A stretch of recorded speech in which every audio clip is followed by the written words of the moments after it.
दोस्तों नमस्कार, स्वागत है आप सभी का। एक बार फिर से चली जानते हैं मध्य प्रदेश की ताज़ा खबरों को। लेकिन उससे पहले अगर आपने अभी तक इस चैनल को सब्सक्राइब नहीं किया तो सब्सक्राइब कर लें, जिससे कि आपको मध्य प्रदेश की ताज़ा खबर रोजाना मिलती रहे।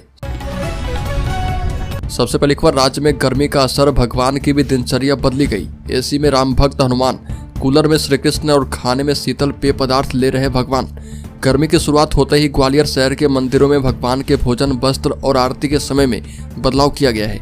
और इन दिनों शहर का तापमान 35 से 37 डिग्री सेल्सियस तक पहुंच गया है और दिन में लू चल रही है। ऐसे में भगवान को गर्मी से बचाने के लिए मंदिरों में पुख्ता इंतजाम किए गए हैं। और मनसा पूर्ण हनुमान अचलनाथ जहां कूलर की हवा में विराजमान है, वहीं खेड़ापति वाले हनुमान साईं बाबा के लिए एसी लग गए हैं। बड़ी को राज्य के गुना जिले में कॉम्बिंग गश्त में पकड़ा 116 आरोपी। बता दें कि गुना पुलिस ने जिले के सभी थानों में कॉम्बिंग गश्त की और इस दौरान 45 अस्थायी वारंटी और 71 वारंटी पुलिस के हाथे चढ़े। इसके अलावा एक को अवैध कट्टे और एक को अवैध शराब के साथ पुलिस ने पकड़ा है। गश्त के दौरान 2 जिलावदर बदमाश भी घर में मिले और इन्हें भी पुलिस ने गिरफ्तार कर लिया है। एसपी संजीव कुमार सिन्हा ने बताया कि आगामी लोकसभा चुनाव जिले में निर्विघ्न एवं निर्विवाद रूप से संपन्न करवाए जाने के लिए जिले में अपराध एवं अपराधी के विरुद्ध एक अभियान के रूप में कार्रवाई को अंजाम दिया गया है। अगली खबर, राज्य के इंदौर जिले में आउटर रिंग रोड का 2 महीने में शुरू होगा काम। 140 किलोमीटर लंबे और 80 मीटर चौड़े 6 लेन आउटर रिंग रोड का काम 2 महीने में शुरू हो जाएगा और NHAI इसे बनाएगा। और डिटेल सर्वे के मुताबिक इंदौर, धार, देवास जिले के गांवों की जमीन लगेगी और आउटर रिंग रोड इंदौर के लिए बहुत ही अहम साबित होगा, क्योंकि इसके बनने से मौजूदा रिंग रोड और बाईपास पर ट्रैफिक लोड घटेगा।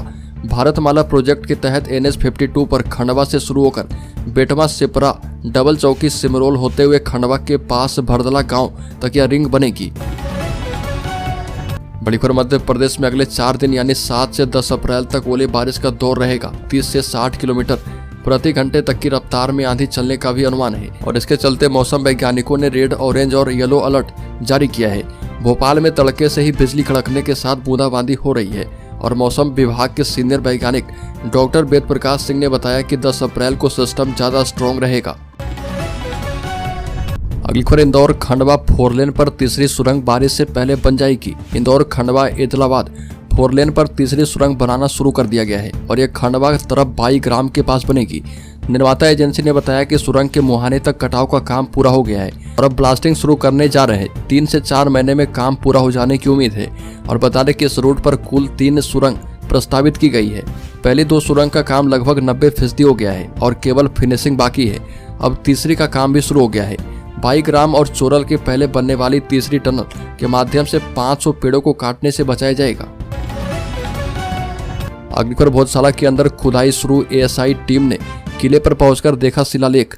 बता दें कि ऐतिहासिक भोजशाला के सर्वे करने वाली भारतीय पुरातत्व सर्वेक्षण विभाग की टीम के कुछ सदस्य अकस्मात रूप से धार के प्राचीन किले के संग्रहालय पहुंचे और मुख्य रूप से इस दल के कुछ सदस्यों ने भोजशाला में बरसों पहले खुदाई में मिली मूर्तियों और शिलालेख को देखा। भोजशाला में लगे हुए शिलालेख के ही समान 3 शिलालेख किला परिसर स्थित संग्रहालय में रखे हुए हैं और प्राकृत भाषा में लिखे हुए शिलालेख को पढ़वाने के लिए विशेषज्ञ को बुलवाया जा सकता है। वही माना जा रहा है कि यह टीम विशेष रूप से संग्रहालय की गैलरी में भोजशाला में बरसों पहले हुई खुदाई में रखी मूर्तियों की जानकारी भी ली है।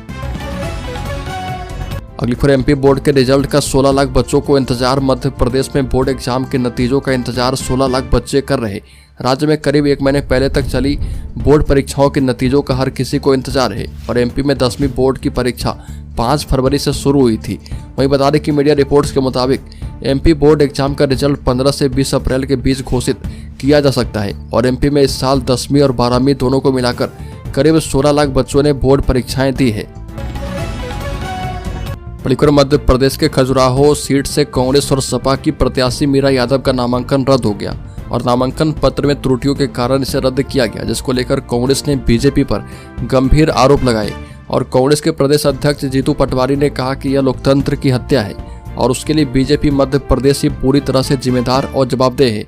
वहीं निर्वाचन अधिकारी पर सवाल उठाते हुए जीतू पटवारी ने कहा कि आश्चर्य का विषय है कि हस्ताक्षर नहीं थे तो फिर जांच अधिकारी ने फॉर्म कैसे ले लिया, जो बीजेपी कैमरे के सामने चंडीगढ़ मेयर चुनाव में जीत को हार बता सकती है। उसके लिए नामांकन फॉर्म में खेल करना बाएं हाथ का खेल है। अगली खबर, मध्य प्रदेश बॉर्डर चेकिंग के दौरान बस में मिली 1 करोड़ 28 लाख की नकदी। एवं 22 किलो 365 ग्राम चांदी की सिल्ली। बता दें कि मध्य प्रदेश में पुलिस विभाग के जनसंपर्क अधिकारी आशीष कुमार सिंह ने बताया कि मध्य प्रदेश की सीमा पर एक बस से 1 करोड़ 28 लाख रुपए की नकदी और 22 किलो 365 ग्राम सिल्वर की सिल्ली बरामद की गई है। बड़ी खबर राज्य की राजधानी भोपाल में राजनाथ सिंह ने कहा कि एक देश एक चुनाव लागू होने से और भी मजबूत बनेगा भारत। रक्षा मंत्री राजनाथ सिंह ने कहा कि राजनीतिक विश्लेषकों का मानना था कि मध्य प्रदेश असेंबली इलेक्शन में विरोधी लहर के कारण भाजपा विफल रहेगी, लेकिन जनता का कहना था कि प्राइम मिनिस्टर नरेंद्र मोदी के नेतृत्व में भाजपा प्रचंड बहुमत से जीत हासिल करेगी। और राजनाथ सिंह ने कहा कि भाजपा का मानना है कि एक देश एक चुनाव होना चाहिए, जिसके तहत लोकसभा के साथ साथ विधानसभा का चुनाव भी होना चाहिए, जिसका नतीजा यह होगा कि जनता का पैसा और बहुमूल्य समय दोनों व्यर्थ नहीं होगा। बड़ी खबर खजुराहो में नामांकन रद्द होने के बाद कांग्रेस सपा ने तैयार किया प्लान, बीजेपी की बढ़ सकती है टेंशन। मध्य प्रदेश की खजुराहो लोकसभा सीट समाजवादी पार्टी प्रत्याशी मीरा यादव का नामांकन रद्द होने के बाद इंडिया अलायंस ने एक बड़ा ऐलान किया है और इंडिया अलायंस की तरफ से बताया गया कि खजुराहो लोकसभा सीट से चुनाव लड़ रहे उम्मीदवारों में से किसी एक का वह समर्थन करेंगे। और Khajuraho Lok Sabha seat India alliance के सहयोगी दल समाजवादी पार्टी के खाते में आई थी और इस सीट पर सपा ने मीरा यादव को प्रत्याशी बनाया था। हालांकि बीते दिनों नामांकन पत्रों की जांच के बाद सपा प्रत्याशी मीरा यादव का नामांकन रद्द हो गया। अगली खबर कांग्रेस ने मध्य प्रदेश में बाकी 3 सीटों के लिए प्रत्याशी की घोषणा की। बता दें कि कांग्रेस ने मध्य प्रदेश की शेष 3 लोकसभा सीट के लिए उम्मीदवारों की घोषणा कर दी है और कांग्रेस ने 2 पूर्व विधायकों को चुनाव मैदान में उतारा। खंडवा, ग्वालियर और मुरैना से अपने उम्मीदवारों की घोषणा के साथ कांग्रेस ने अब 29 लोकसभा क्षेत्रों में से 28 पर अपने उम्मीदवार उतार दिए हैं। तो दोस्तों, खबरों में आगे बढ़े उससे पहले मैं आपको बता दूं कि इस चैनल की तरफ से क्यूज सीरीज का दूसरा फेज शुरू है और विजेता को इस चैनल की तरफ से 1001 रुपये का गिव अवे दिया जाएगा। और इस क्यूज सीरीज का 17वां सवाल है कि देश का विदेशी मुद्रा भंडार कितना है। इसमें पहला ऑप्शन है 645 अरब डॉलर, दूसरा ऑप्शन है 652 खरब डॉलर, तीसरा ऑप्शन है 350 करोड़ डॉलर और चौथा ऑप्शन है 760 खरब डॉलर। तो जल्दी से इस प्रश्न का सही जवाब कमेंट बॉक्स में दीजिए और शामिल हो जाइए 3 लकी सब्सक्राइबर में, जिन्हें की 1001 रुपये गिव अवे के तौर पर दिया जाएगा। तो चलिए फिर से बढ़ते हैं खबरों की ओर। बड़ी खबर राज्य के रीवा जिले में जीएसटी एंटी एविजन ब्यूरो की कार्रवाई, कर चोरी के मामले में कसा शिकंजा।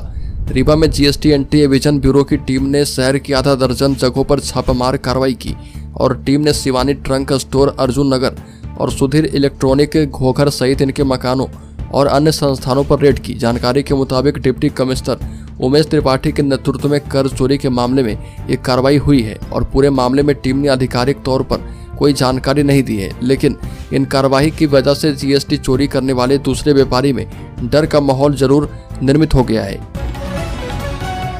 बड़ी खबर लोकसभा चुनाव के चलते सागर जिले में पुलिस और प्रशासन की संयुक्त टीम ने शहर के गन हाउस का निरीक्षण किया और निरीक्षण के दौरान गन हाउस के लाइसेंस संबंधित दस्तावेज पर जांच की गई और जिसमें अनियमितताएं मिली है। जानकारी के मुताबिक नगर दंडाधिकारी जूही गर्ग और नगर पुलिस अधीक्षक एस बिजोलिया के निर्देशन में तहसीलदार प्रवीण पाटीदार और गोपालगंज थाने की टीम ने गन हाउस का औचक निरीक्षण किया और जिसमें निगम मार्केट परिसर में संचालित देवेंद्र गन हाउस और मंजू गुप्ता गन हाउस के पास हथियारों की सेफ कस्टडी संबंधित लाइसेंस वैध नहीं पाए गए। बड़ी खबर लोकसभा चुनाव में कानून व्यवस्था बनाए रखने के उद्देश्य से पुलिस टीम ने सीमा सुरक्षा बल के जवानों के साथ राज्य के कटनी जिले में फ्लैग मार्च किया और कोतवाली थाने से शुरू हुआ फ्लैग मार्च शहर के सभी मुख्य चौराहे से निकला। बता दें कि मार्च के दौरान कोतवाली थाने में पुलिस अधीक्षक अभिजीत रंजन, सीएसपी ख्याति मिश्रा, कोतवाली टीआई आशीष शर्मा, कुठला थाना प्रभारी अभिषेक चौबे और माधव नगर थाना प्रभारी अनूप सिंह शामिल थे।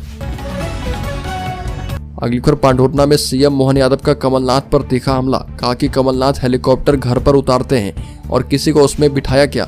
मुख्यमंत्री मोहन यादव पांढुर्ना पहुंचे और पूर्व मुख्यमंत्री कमलनाथ पर तीखा हमला किया। सीएम यादव ने कहा कि कमलनाथ जब भी घर आते हैं तो वह घर पर ही हेलीकॉप्टर उतारते हैं।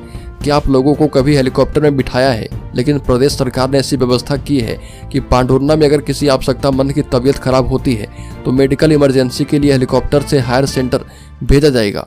और मुख्यमंत्री मोहन यादव ने कहा कि छिंदवाड़ा और पांढुर्ना में 16 लाख वोटर्स हैं और कांग्रेस ने जिले से किसी आदिवासी, ओबीसी या फिर अन्य किसी वर्ग के व्यक्ति को सांसद नहीं बनाया।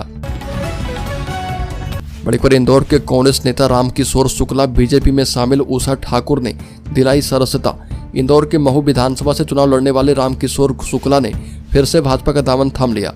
और शुक्ला महू विधायक उषा ठाकुर के घर पहुंचे थे। बीजेपी के स्थापना दिवस के मौके पर विधायक उषा ठाकुर ने रामकिशोर शुक्ला को भाजपा की सदस्यता दिलवाई और विधानसभा चुनाव में बीजेपी ने महू से उषा ठाकुर को ही रिपीट किया है। रामकिशोर शुक्ला को टिकट नहीं मिला तो वह बागी होकर चुनाव लड़े थे। अगली खबर मध्य प्रदेश के शेयर होल्डर्स इन्वेस्टर्स के लिए बड़ी खबर। शेयर हो तो ऐसा, यह एनर्जी स्टॉक बरसा रही है पैसा ही पैसा।